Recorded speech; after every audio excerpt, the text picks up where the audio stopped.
Assalamualaikum warahmatullahi wabarakatuh. Hai guys, welcome back to Sunsfact Podcast. Pada podcast kali ini kita akan ngebahas mengenai pengalaman saya menjalani PPG Prajabatan Busana selama semester 1 atau selama satu semester ya, di semester 1 di Universitas Negeri Medan. So, langsung aja ya. Menjadi guru bukan sekedar mengajar, tapi bagaimana hati ikut serta dalam membentuk masa depan. Begitulah pikirku saat pertama kali memulai semester 1 PPG. Tapi jujur, ekspektasiku langsung dibanting realita. Pertama kali masuk PPG, aku pikir ritmenya akan seperti kuliah biasa. Mungkin sedikit lebih padat, tapi masih bisa ditoleransi. Tapi realitanya enggak. Yang aku hadapi adalah jadwal yang sangat padat, ditambah tugas-tugas yang datang bertubi-tubi. Kayak hujan lebat tanpa jeda. Dalam seminggu, setiap mata kuliah bisa ketemu 2 kali. Bayangin baru hari Senin udah dapat tugas, Rabu disuruh presentasi. Hari Selasa tugas, Kamis presentasi lagi. Bahkan kadang satu tugas disuruh selesai dalam hitungan 2 hari aja. Rasanya seperti sedang lomba lari estafet, tapi lintasannya nggak ada ujungnya. Dan yang lebih bikin kaget, belum juga sempat menghela nafas, minggu berikutnya harusnya udah mulai PPL. Tapi karena surat tugas dari dinas belum turun, jadinya sebulan penuh kami tuh kuliah di kampus. Kuliah terus, tanpa jeda. Dan itu momen dimana aku ngerasa, oke, ini bukan main-main. Ini PPG, bukan P3K. Oh iya, kalau masalah kuliah kemarin aku udah jelasin tuh di video sebelumnya kalau di semester 1 itu, khususnya di Unimed, jadwalnya itu adalah seminggu kuliah, seminggu ke sekolah, harusnya. Tapi, karena kami nggak jadi ke sekolah, dan kami harus menjalani kuliah yang 2 hari sekali tugas dikumpul, itu bikin wow banget tuh di awal. Karena seminggu awal tuh saya sendiri menyesuaikannya juga kayak sampai ke bawah mimpi tuh. Tapi setelahnya minggu kedua, minggu ketiga udah mulai bisa lebih enjoy lah gitu, udah bisa menyesuaikan, udah bisa bagi waktu, ngatur strategi gimana nih harusnya. Jadi ketika akhirnya PPL dimulai, udah sedikit bernafas lega nih, karena di awal-awal kan hanya observasi dan membantu guru pamong. Bebannya tuh nggak seberat kuliah di kampus. Tapi jangan bayangin PPL ini sepenuhnya santai kayak S1. Karena tetap aja ada laporan, ada catatan refleksi, dan tugas-tugas digital yang harus disetor. Selain itu ada juga tugas di kuliah yang harus di PPL nih dikerjain. Kayak misalnya video mengenai mengajar, video mengumpulkan asesmen, dan lain-lain. Tapi ya dibanding kuliah kampus yang ritmenya seperti roller coaster, PPL ini perosotan anak TK. Masih bikin deg-degan, tapi masih bisa lebih dinikmati. Nah, yang paling aku suka dari PPL ini itu interaksinya dengan siswa. Di sana itu aku ngerasa kayak, ini nih dunia yang sebenarnya. Bukan lagi teori, bukan lagi RPP di atas kertas, tapi wajah-wajah muda yang menatap kita dan menunggu untuk diajar. Bagi yang pengen belajar, guys. Menunggu untuk dibimbing. Dan dari situ aku belajar banyak tentang dinamika kelas, tentang memanusiakan siswa, dan tentang bagaimana jadi guru yang tidak cuma pintar ngomong, tapi juga paham kapan harus mendengarkan dan kapan harus memberikan arahan. Nah, tiap mata kuliah PPG ini kan terdiri dari beberapa topik nih. Tiap topik ini bisa pecah jadi 5-7 subbagian. Dan di setiap subtopik itu tuh bisa meliputi banyak banget bagian. Kombinasi ini tuh membuat kepala lo kayak blender, muter terus. Ada tugas individu, ada tugas kelompok, dan tugas yang harus dikerjakan secara sinkron atau langsung di kelas, dan asinkron yang di luar kelas. Ya belum lagi kalau dapat dosen yang deadlineer banget kan, harus dikasih, terus harus presentasi, dan bahkan ada beberapa yang kayak ada tugas tuh yang ya diselesaikan dalam 30 menit langsung presentasi gitu. Nah, tiap tugas ini punya penilaian sendiri-sendiri, harus sinkron sama modul ajar atau sesuai dengan kurikulum merdeka nih kalau yang PPL, terus harus sesuai dengan LMS dan penilaian dosen. Jadi nggak bisa sembarangan. BTW masalah perkuliahan ini akan dibahas di video next. Ini video tayang hari Rabu kan. Jumat nanti langsung tayang video mengenai mata kuliah yang ada di PPG. Jadi pantengin terus Sunsfact Creation ya guys. Di sini kita bakal kupas tuntas apa-apa aja mata kuliah yang dipelajarin di PPG. Terutama sih di semester 1 ya. Karena kalau semester 2 bisa aja dimasukin, tapi untuk ngebahas sepenuhnya kan belum bisa karena ini belum mencapai akhir, kami masih kuliah, belum nyampe semester 2. 2 bulan lagi selesai, jadi kemungkinan video semester 2-nya bakalan next atau nanti saya senggol dikit sih mengenai mata kuliah di semester 2, tapi untuk penjelasan lebih detailnya itu mungkin nggak akan sedetail itu karena emang belum selesai kan. Kalau yang kemarin-kemarin kan udah selesai, jadi udah bisa kasih pandangan. Selain itu yang cukup menguras energi di semester 1 ini perubahan kelompok yang dinamis. Jadi kemarin di semester 1 itu tiap mata kuliah itu beda kelompok. Terus di satu mata kuliah kan ada topiknya beda-beda nih. Topiknya itu nanti juga kelompoknya nih beda lagi. Jadi kadang lupa ini kayak ini kelompoknya kemarin yang mana, ini kawannya siapa gitu. Belum lagi kalau ketemu yang enggak satu pemikiran, enggak sevisi misi itu susah kali. Enggak semua kelompok berjalan mulus, ada yang aktif, ada yang pasif. Terus ada juga yang tidak begitu lancar presentasi atau menjawab pertanyaan, tapi ya dari situ aku belajar bahwa bagian dari menjadi guru profesional adalah bisa menghadapi dinamika tim dengan kepala dingin dan hati yang lapang. Jadi apa aja sih yang PPG ajarin sama aku tuh di semester 1? Yang bisa aku pelajarin itu PPG itu bukan cuma soal teori, tapi juga soal mentalitas. Aku jadi lebih kritis saat mengevaluasi praktik pembelajaran. Aku lebih disiplin karena tugas menunggu itu kayak bom waktu.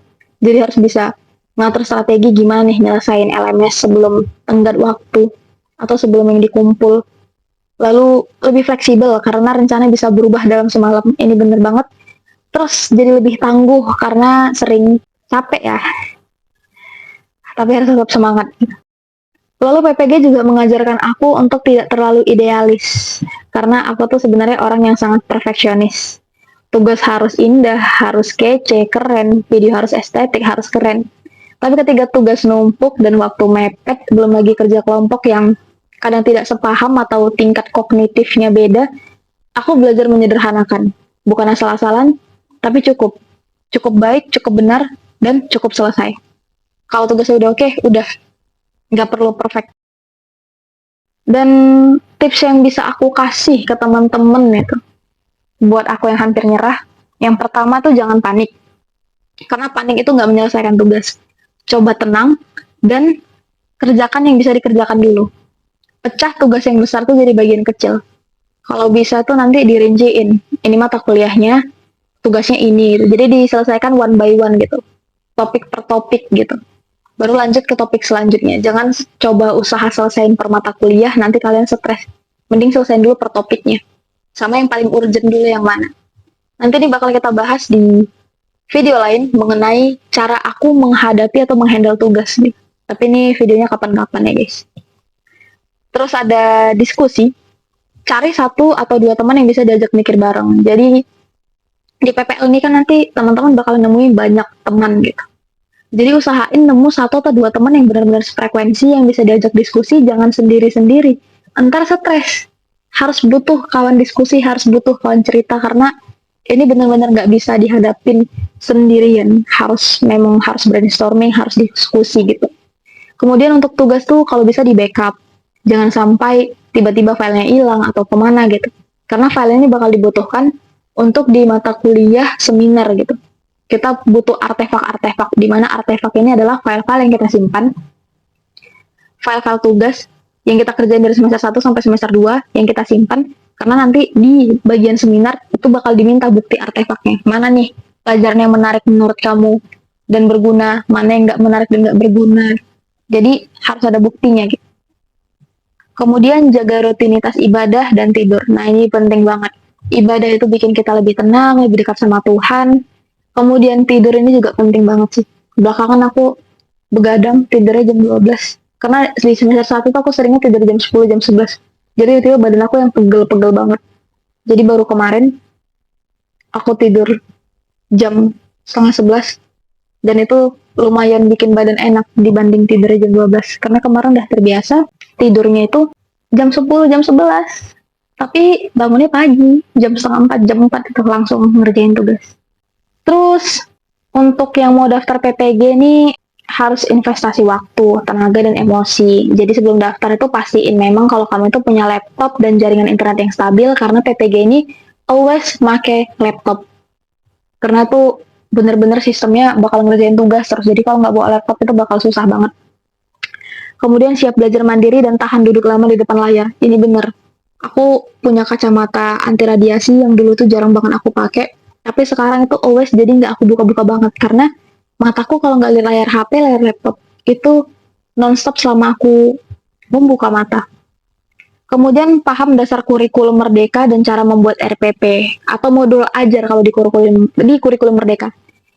Untuk saat ini masih kurikulum Merdeka, kita nggak tahu ke depannya, jadi teman-teman belajar dulu nih mengenai modul ajar biar nggak kelimpungan. Karena kalau nggak tahu nanti fatal.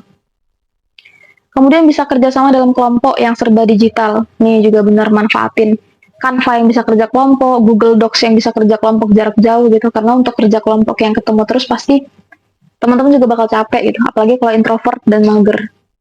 Kemudian siap diuji mental dan fisik selama 1 tahun penuh. Ini bener banget. Mental sih kalau nggak dijaga, wow. Bisa berhenti luan nih di awal-awal kuliah. Maka kuncinya itu kunci PPG ini seminggu di awal sih. Kalau teman-teman bisa melewati seminggu awal dengan baik, pasti bisa. 2 minggu lah, 2 minggu. Dan kalau bisa, cari tahu juga soal kampus tujuanmu. Terkadang kuliah di kampus sendiri lebih nyaman karena kamu udah paham dosennya. Tapi kalau ditempatkan di kampus orang lain, carilah teman lokal untuk jadi pemandu arah. Buat tanya, ini dosennya tipe yang gimana, ini dosennya orang yang gimana, kalau misalnya tugasnya agak telat dikit gimana, atau kapok memang harus tepat waktu banget untuk jadi gambaran dan backingan teman-teman lah gitu. Kemudian setelah melewati semester 1 ini, aku bisa bilang dengan yakin kalau aku tuh bukan hanya bertahan, tapi aku bertumbuh. Dari yang awalnya sering ngeluh karena stres, sekarang aku bisa tertawa walaupun masih banyak tugas. Aku malah bisa bikin konten yang seminggu 3 konten. Yang di semester 1 tuh aku malah ngilang sama sekali. Aku nggak ada upload konten original, yang aku upload itu hanya tugas-tugas kuliah yang disuruh bikin video atau aku jadiin PPT itu sebagai video. Karena lebih gampang editnya. Kalau bikin video original itu aku nggak sempat. Jadi ya, itu tadi sih akibat dan efek dari aku udah bisa ngatur waktu dengan baik. Semoga aku juga nggak bolong-bolong lagi uploadnya dan bisa bantu teman-teman yang emang pengen PPG, terutama PPG Busana. Kemudian lebih dari itu, aku belajar menjadi guru yang tidak hanya mengajar, tapi juga terus belajar. Menjadi pendidik yang tidak hanya menyampaikan materi, tapi juga memahami manusia. Karena di PPG yang dilatih bukan hanya otak, tapi juga hati. Aku nggak tahu apa yang akan terjadi di semester 2 ini, tapi kalau aku bisa melewati semester 1, aku bisa bertahan lebih jauh. Dan sebelum aku tutup kisah aku lupa nambahkan kalau misalnya PPG Tata Busana ini tuh nggak ada praktek-praktek menjahit ya guys. PPG ini itu benar-benar hanya khusus mengenai gimana kita belajar menjadi seorang guru profesional. Kita itu nanti belajarnya mengenai asesmen, kita akan belajar mengenai emosional peserta didik, kita akan belajar mengenai strategi, model pembelajaran, kita belajar mengenai teknologi. Jadi yang kita pelajari itu how to be a good teacher.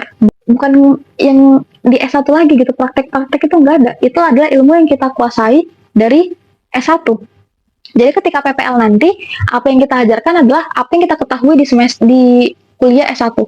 Jadi kalau misalnya kita pas kuliah S1 itu nggak tahu apa-apa, nggak bisa apa-apa, nah ini bakal kacau nih. Karena PPG ini kita harus jadi guru. Ketika kita jadi guru, kita nggak tahu apa yang mau disampaikan ke siswa, bakalan kacau kan. Sementara ujian akhirnya nanti, PPL itu adalah praktek ngajar, dan di UKIN nanti tuh kita bikin video pembelajaran atau video ngajar, dan itu nggak mungkin di-cut-cut. Ada video penuh di mana itu nggak boleh di-cut dan harus pas, dan video edit itu ya hasil dari video penuh tadi.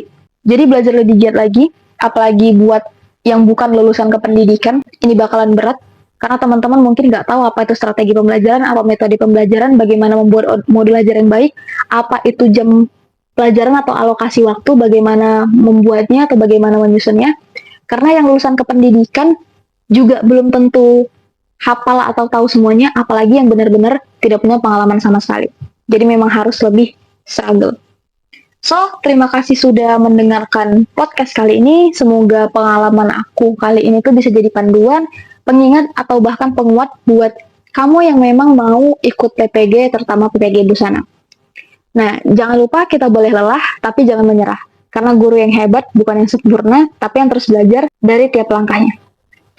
Oke guys, see you in the next podcast.